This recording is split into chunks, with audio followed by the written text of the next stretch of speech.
Para saudara dan saudari yang Tuhan cintai, selamat pagi dan selamat bertemu lagi dalam renungan harian dari Paroki Santo Fransiskus Assisi Apeo, edisi hari Jumat, tanggal 24 Mei 2023, dalam masa biasa yang ketujuh. Mengawali hari yang baru ini, kita hendak mendengar dan merenungkan sabda Tuhan. Marilah sebelum kita mendengar dan merenungkan sabda Tuhan, kita berdoa. Dalam nama Bapa dan Putra dan Roh Kudus. Amin. Allah Bapa yang Maha Baik, Engkau sahabat dan pemimpin kami, berkat Yesus utusanmu. Semoga kami Kau perkenankan saling memberikan persahabatan dan kebijaksanaan yang kami terima daripada-Mu. Bersabdalah ya Tuhan, kami siap mendengarkan.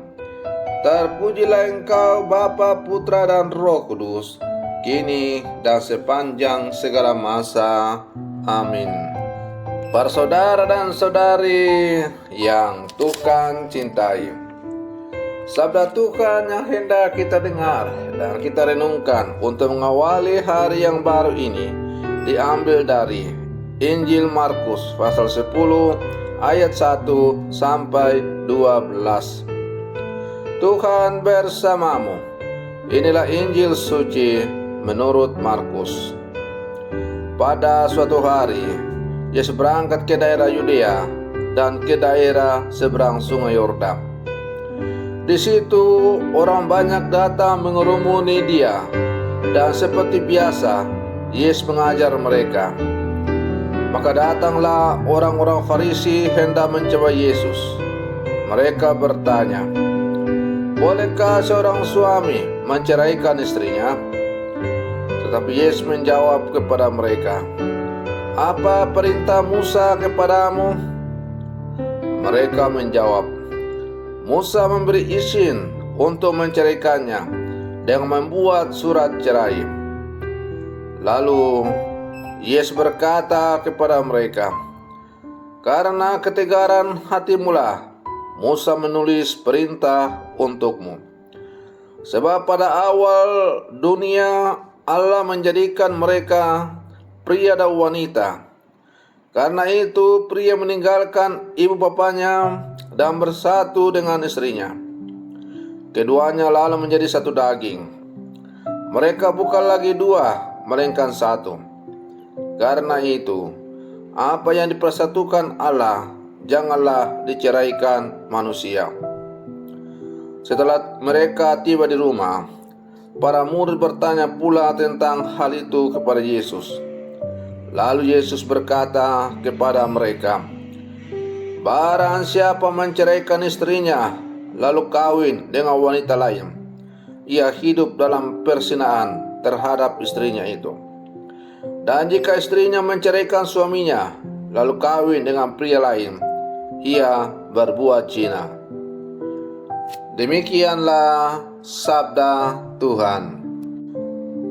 Para saudara dan saudari yang Tuhan cintai, dalam kurun waktu yang pendek, kita menyaksikan banyak pergeseran nilai moral dalam dunia kita sekarang ini.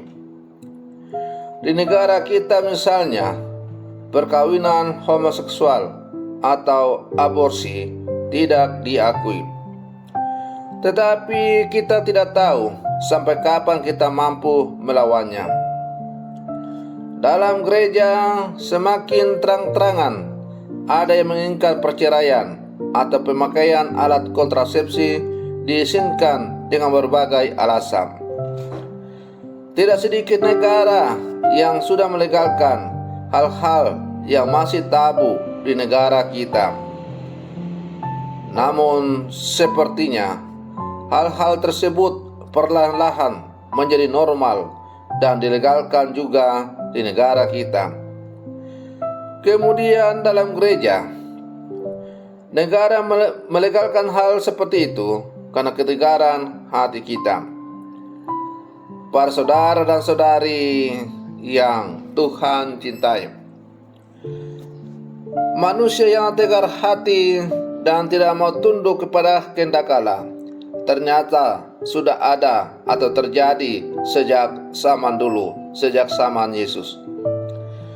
Maka tadi dalam bacaan Injil yang baru saja kita dengar, orang Farisi datang bertanya kepada Yesus, apakah orang diperbolehkan menceraikan istrinya? Sebagai orang-orang terpelajar, orang-orang Farisi tahu apa itu hukum Tuhan. Tuhan tidak menghendaki yang namanya perceraian itu. Tetapi karena dasar ketegaran hatinya lah, maka mereka mau mencoba Yesus dengan pertanyaan itu. Para saudara dan saudari yang Tuhan cintai, jawaban Yesus tidak pernah berubah dan sangat tegas. Yesus mengatakan, tidakkah kamu baca bahwa Dia yang telah menciptakan manusia sejak semula menciptakan seorang laki-laki dan seorang perempuan, dan karena itu seorang perempuan akan meninggalkan ayah dan ibunya dan bersatu dengan istrinya. Dengan demikian mereka bukan lagi dua, melainkan satu. Apa yang telah dipersatukan Allah tidak boleh diceraikan manusia. Kalau seorang laki-laki meninggalkan atau menceraikan istrinya lalu kawin dengan perempuan lain, ia berzina terhadap istrinya itu. Jika si istri menceraikan suaminya dan kawin dengan laki-laki lain, ia berzina. Para saudara dan saudari yang Tuhan cintai, maka jelaslah bahwa Yesus menolak yang namanya perceraian itu. Karena menurut pandangan gereja yang didasarkan pada ajaran Yesus sendiri, perkawinan adalah lambang hubungan Kristus dengan umatnya. Maka sebagaimana Kristus yang mencintai umatnya dengan utuh, tak terbagi-bagi, sampai ia rela mengorbankan nyawanya demi keselamatan umatnya, maka demikian pula halnya agar perkawinan atau keluarga bisa menampakkan hubungan Kristus dengan jemaat hanya bisa terwujud atau kelihatan apabila perkawinan itu adalah monogam dan tak bisa diceraikan. Para saudara dan saudari yang Tuhan cintai, jika kita sebagai orang beriman tetap melihat Tuhan sebagai hakim yang telah berdiri di ambang pintu, kita tidak akan melakukan perbuatan-perbuatan yang bertentangan dengan ajaran moral gereja. Meskipun perbuatan-perbuatan tersebut tidak normal dalam masyarakat di sekitar kita. Tuhan memang penyayang dan penuh belas kasih, tetapi kesabarannya adalah kesempatan bagi kita untuk bertobat.